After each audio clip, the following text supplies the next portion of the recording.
What is Israel going to do about yesterday's ballistic missile attack from Iran, and when are they going to do it? Welcome over to another episode of the Speak the Truth podcast. I'm your host, Matt Tardio. Today, we're going to be discussing that along with a heck of a lot more because we learned a lot of lessons yesterday about Iran, the IRGC, Hezbollah, Hamas, and all of their combined capabilities. Currently up on your screen is a view of the ballistic missiles being launched from Iran. This is actually being filmed from a commercial airliner.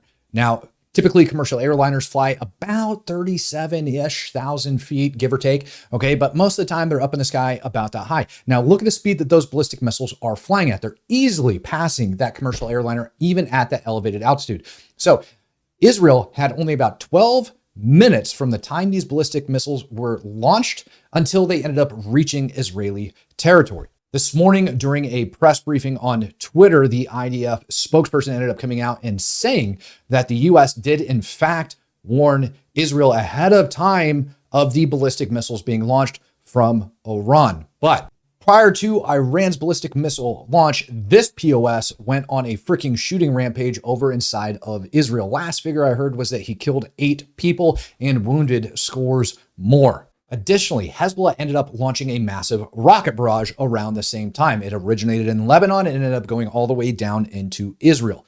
Then a couple minutes later, we end up getting reports the ballistic missiles are on their way. So what does that tell us? Well, that tells us that the Israeli airstrikes, like the one up on your screen that you see here of the one that they ended up taking out Hezbollah's commander, Nasrallah, didn't really do that good of a job affecting Hezbollah's communication channels, at least in the long term. Hezbollah has actually been able to actually, I wouldn't say elect, but they have picked their new commander and he is currently running operations. Now, additionally, Israeli forces have conducted numerous more airstrikes over inside of Beirut and also inside of Syria. Israel really has done a good job taking out Hezbollah's chain of command. You can go ahead and put an X right over top of Nasrallah right there. Now they've got a new commander in place. But at the end of the day, they've been dismantling Hezbollah's command structure, and they've been going after the IRGC as well. As a matter of fact, when those pagers went off over inside of Lebanon, the Iranian foreign minister actually had one blow in his face, taking out his dang eyeballs to the extent that he had to get flown back to Iran in order to get surgery to try to help his sorry butt out. Additionally, Israel has conducted airstrikes in and around, the Middle East, focusing on Lebanon and Syria, taking out not only members of Hezbollah, Hamas, the IRGC, just like all of these other people that are over there, but they focused also on the IRGC. As a matter of fact, they've done it to the extent that they actually made the Ayatollah bawl his eyeballs out yesterday via a Twitter post around the same time that they ended up launching that ballistic missile attack. He said the brave, knowledgeable Brigadier General Abbas Nilfarashon has joined God following the malicious Zionist regime's attacks on Beirut's Dahia neighborhood. May divine mercy and the greetings of God and those closest to him be upon this mujahid on the path of God. Clearly, the Ayatollah's decision to unleash the IRGC and the ballistic missile attack up over on Israel yesterday was definitely motivated by all of these IRGC commanders being targeted by Israel. As a matter of fact, just the day before yesterday, Israel targeted another IRGC convoy, leaving the Iranian embassy in Syria, taking out senior Hezbollah commander and an IRGC officer, in addition to a Syrian journalist. The very next day is when the Ayatollah decided to respond. That means Israel is doing a good job pissing them off. I can't make that any more clear. But was it actually effective what they did? That really is the question. And the answer is no, in my opinion, it wasn't. And I'm going to explain why. First, let's start off here with this shooter. So what do we know about him? Well, not a heck of a lot at this moment in time. But what we do know is that the IRGC, number one, was able to communicate with Hamas. How do we know that? Because Hamas claimed responsibility for this attack today. Now, they could just be blowing smoke up everybody's butt, claiming responsibility for this attack. But I tend to believe them because if you look at the particular weapon system that this gentleman is using, it is an M4A4 with an ACOG and a polymer mag that is double stacked. That more than likely came from either the October 7th attacks and it became captured equipment that Hamas held onto, or it came from a dead IDF service member inside Gaza that they managed to smuggle out over over time. They are definitely sending a message by using this weapon in yesterday's attack. There is no way for Israel to be able to deny that Hamas was directly involved because of the weapon that he was using. Does that make sense now? Everybody pay attention, because here we're going to go. That means that Hamas, particularly this shooter, was being tasked by Hamas and at the same time by the IRGC to conduct this attack at that said moment in time. Now, he might have been a little bit too quick, but I mean, ladies and gentlemen, we're talking within a reasonable time frame for somebody of this age to actually be carrying out that coordinated of an attack in conjunction with Hezbollah. Why do I say that Hezbollah has good lines of communication? Because at about the same time that this was going down, those Hezbollah rockets were also falling on Israel, i.e. the IRGC still has not only good lines of communication with upper echelons of Hezbollah, additionally, Hezbollah still has good lines of communication all the way down to the ground level, and they are mostly secure, because I don't think the IDF was able to pick up on all that. Period. End of discussion. Now, what is the most secure way to communicate across the battlefield? It's a runner, the same exact way they've been doing it over time. So it is possible that Hezbollah has been passing messages along via runners, right? Or there's also standard things like voice over internet. I think it's a very simple thing that people do, i.e. they pick up a phone and call their buddies over the internet. A little bit easier for the IDF to be able to pick up on, but at the same time, it's a little bit harder for them to locate when we start adding other security measures in place, which I'm sure the IRGC is helping them out with. But we know that Hezbollah had decent enough coordination with the IRGC to be able to launch this attack at the appropriate time along with that Hamas fighter. Additionally, they have good lines of communication amongst the ground units because they were able to coordinate this attack on Israel yesterday. Now, this is a little bit older footage of a Hezbollah rocket attack. Either way, you get the idea. The other thing that we can learn from this is that not only has Israel failed to disrupt the lines of communication in between the IRGC, Hezbollah, and Hamas. Further, they have failed to actually affect the threat that northern Israel faces from all of these Hezbollah rocket attacks. Now, just the day before yesterday, when Israel ended up going into Lebanon, they said that it was going to be on a very limited basis because they were worried about cross-border attacks and or raids into Israeli territory, taking hostages and killing Israeli civilians before they freaking flee back to the other side of the border into Lebanon. Because of that, they launched a limited ground incursion over into Lebanon.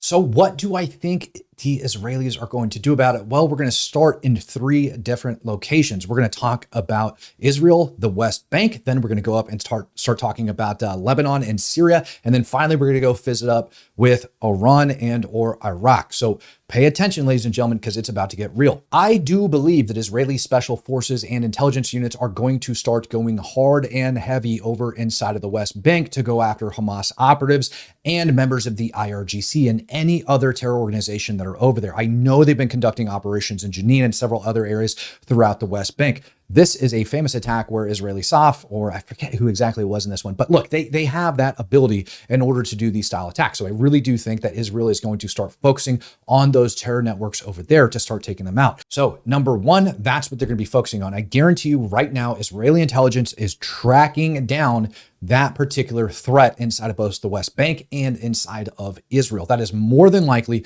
where the shooters ended up coming out from. They couldn't have possibly came out of Gaza. I mean, it's a very, very, very small possibility that they could have, but I really don't think that's the case when you have easier access through the West Bank, and plus just commercial airliners and several other ways. Plus the IRGC could simply recruit a Hamas fighter and pass them off freaking weapons and equipment, encourage him to go over and make that attack. Doesn't really make sense to try to risk an operation of this size out of Gaza. No. You'd want to do that from either Israel or the West Bank. Additionally, you're going to start seeing more headlines like this over inside of Syria. Why do I say that? Now, this one says 3 civilians killed in an Israeli airstrike on Damascus, blah, blah, blah, blah, blah. It came out from September 30th.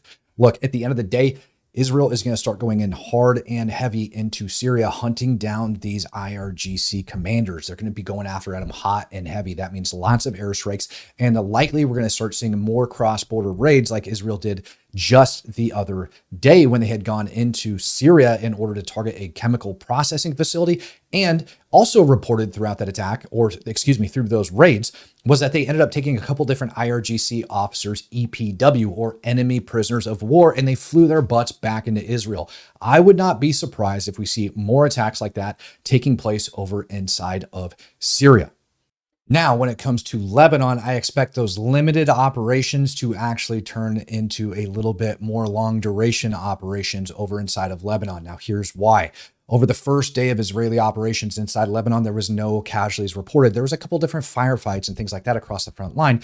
But today we're getting numerous reports of mass casualty events from the IDF taking place inside of Lebanon. Now, the reason for that is because Hezbollah likely ended up pulling back and reconsolidating into better defensive positions, waiting on the IDF to come in there. All of the artillery and airstrikes the IDF was launching beforehand likely had a pretty decent effect off of those ground units over by the Lebanese border. And because of that, they probably fell back to these more defensible positions, and they were able to consolidate and reorganize and wait for the IDF to approach them in order to ambush them. With that being said, all of the different rocket barrages and things like that have originated out of Lebanon tells us that they haven't destroyed even a touch of their ammunition supply, which is stored down inside tunnels amongst other locations. So if the IDF wants to meet their primary objective inside Lebanon, which is to ensure the citizens of Israel can return to the north safely and for a long duration of time, well, Israel's going to have to remain inside of Lebanon, and they're going to have to push deeper and harder up against Hezbollah. But what about these guys? What the heck is Israel going to do about them, the main perpetrators behind everything that's currently taking place over inside Israel? Well, I have absolutely no doubt that with that new statement coming out from the IDF and Israel, that they are absolutely going to be going after senior IRGC officers, if not in Iran, definitely inside of Iraq and Syria. Now, hear me out. Listen to this crap. When those pagers started detonating on the IRGC, the Iranian foreign minister, and members of Hezbollah just the other week, we learned a lot. We learned that Israel had been watching those pagers for a very long period of time, like several months. Now, during those several months, what do you think the odds are that the Iranian foreign minister and senior members of the IRGC actually flew back to Iran holding on to those pagers? It is undoubtable that Israel was smart enough to put in GPS tracking into those pagers and into those radios. That means that those IRGC commanders, as well as the foreign minister's locations, would have been transmitted all the way back over to Israel, unless there was some really sophisticated jamming equipment going on at some of these IRGC and Hezbollah locations. Either way, it would be enough for Israel to be able to zero in on those locations. Now, through using intelligence assets on the ground, Israel is going to be able to start confirming the locations of some of these commanders. It is my belief that once these IRGC commanders' locations are actually confirmed by intelligence assets on the ground, that Israel is then going to be launching airstrikes on those IRGC commanders. They're not going to be able to get every single one of them, but what they will be able to do is at least coordinate to be able to get at least a good handful of them at one period of time inside of Iran, giving them a decent black eye. But the other problem that we just ended up learning is that Israel also said that the full decision hasn't been made yet, and that U.S. political considerations will be part of the decision making. So what the heck do you think U.S. political considerations mean? Well, that means that if they ended up opening up a broader scale war over inside of the Middle East, that the U.S. might not be willing to provide them bombs for their ongoing operation inside of Lebanon, Gaza, the West Bank, and Syria. And if they get into it with Iran, they're going to need additional munitions from the United States of America, whether you like it or not. It's just a fact. That is a leverage that the U.S. has over Israel. So if the U.S. says, if you do this and you attack on Iran proper, we won't be giving you munitions, Israel has two choices: either to call them on their bluff, because this current administration has already stated that they have ironclad support for Israel and that they defend Israel's right to self-defense against any of the external and or internal threats that Israel faces. They said that yesterday, for crying out loud. So if United States ends up cutting off supplies to Israel, they're going to look like a bunch of jackwagons on the international community, again turning the U.S. into a laughingstock.